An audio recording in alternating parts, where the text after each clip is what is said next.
More players in COVID protocol, more games postponed, and reduced capacity in Ontario. All part of the Hockey Podcast news pack for Wednesday, December the 15th. Started off as a PG podcast, but then Devin just kept on dropping shits and fucks, and I'm just trying to figure out what's in her mouth. I just want to see him interview Francesco Aquilini. No, he's a good human being, is what he would say about himself, I'm sure. Who's hosting this thing? Take charge, Kevin, would you? Jesus. First time we ever met those guys. That was the major drunken pub argument. I think you guys are the worst. I'm gonna have to probably watch some Canucks hockey, unfortunately. Just making friends left, right, and center, and probably some enemies as well. Tell him to shut up. He needs to hear that every once in a while. Off to a good start. All right. We are live. It's okay to talk when it goes live. Well, hello, everyone, and welcome to the Hockey Podcast. Of course, you can follow us on Twitter at podcast_hockey, Facebook.com, The Hockey Podcast, YouTube.com, The Hockey Podcast, and also subscribe to the audio wherever you get your audio as well. And, of course, you have an opportunity to retweet our Hockey Pod clips, Hockey Podcasts, Hockey Pod news packs for an opportunity to win tickets to our April 23rd game between the Vancouver Canucks and the Calgary Flames, and as well, and by retweeting that, you get entry in, and then also messaging us at podcast_hockey. You have an opportunity to also have extra entries, 3 entries into that. It's an opportunity to have a night with Sean, Chris, and Devin there, and of course, time at the Pig and Duke, limo to the game as well. Our word of the week of this week is culture, and we hope that you look into doing that as well.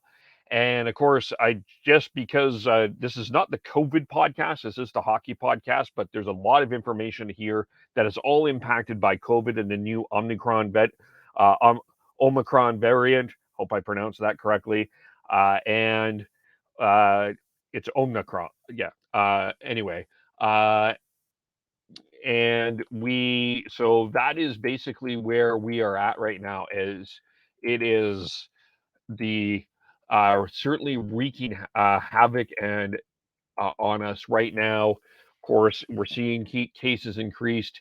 It's all over professional sports right now, and it's Omicron, by the way, is the correct pronunciation. I've heard 3 different pronunciations of it, so Omicron it is. So we will leave it with that. So we'll go through here, and we'll start with the Calgary Flames. More are in protocol.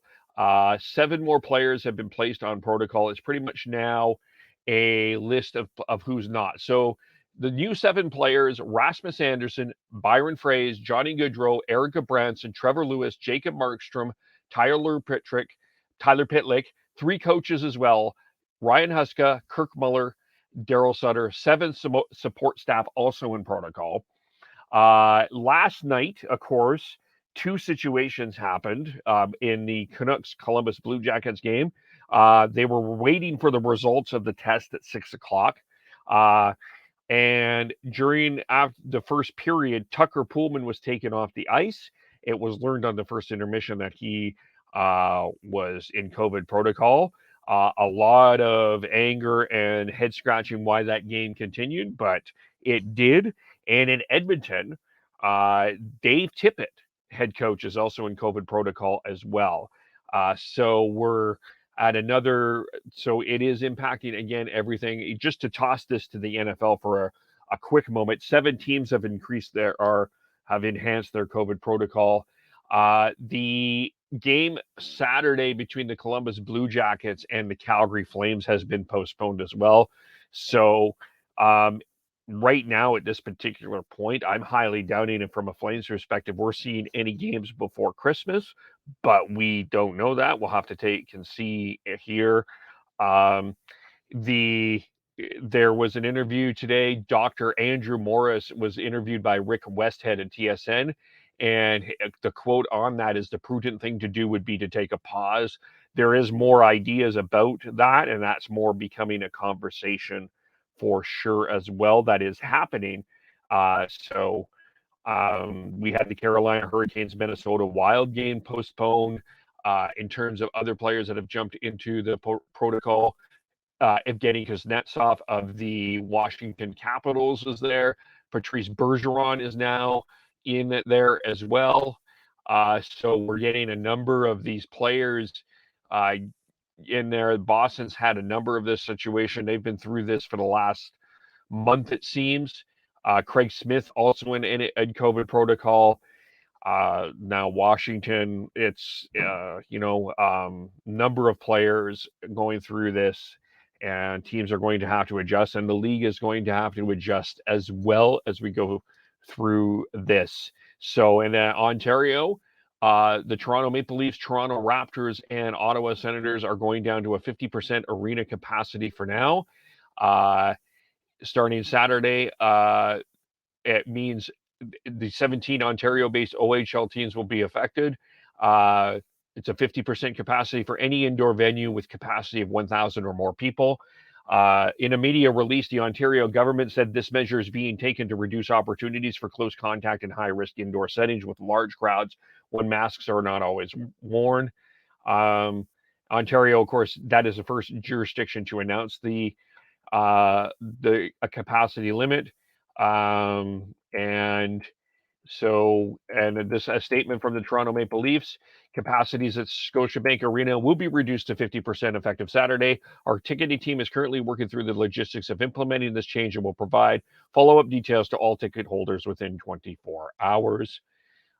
So this is what is going on now. In terms of what's happening here in BC specifically and any other provinces, a tweet came from Randeep Janda that basically here, I'll just read the tweet here. Just give me a moment here. I'm told that BC is not considering any capacity limits at this time. The province is monitoring the situation closely. The numbers in Ontario and Quebec are concerning, but they are not anticipating capacity limits yet. So right now, Ontario is the only place in Canada announcing arena capacity limits for professional sports. So from a CFL perspective, I know, again, we're the hockey podcast, but it's very fortunate that they got everything all out and on their way, and they got their season through after last season not having a season, getting this through, even though it was shortened. So that's sort of the big situation on that there. Touching on other NHL news that has happened, Anton Hoboden has cleared waivers. He's been loaned to the AHL.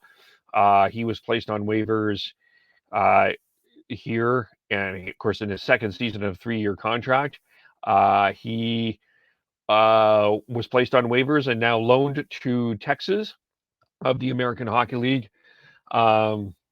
Rick Bowness said we're not ruling him coming back. They're trying to get him playing and get him back on top of his game. He's 3-3-1 and with a 3.73 goals against average and an 8.73 save percentage in 7 games this season. It hasn't played since November the 18th. Hard to believe that's almost 1 month ago. It seems like even longer ago than that because of so much information that has happened there as well. And as well, Nicholas Backstrom as well is back. He will be playing tonight against the Chicago Blackhawks. He's been out with an injury, and he will be making his debut. Of course, Evgeny Kuznetsov on COVID-19 protocol. He practiced with a line of Connor Sherry and TJ Oshie and working on the first power play unit. So Backstrom will be back. Christian Dvorak out, and the Canadiens continue to struggle and continue to lose players.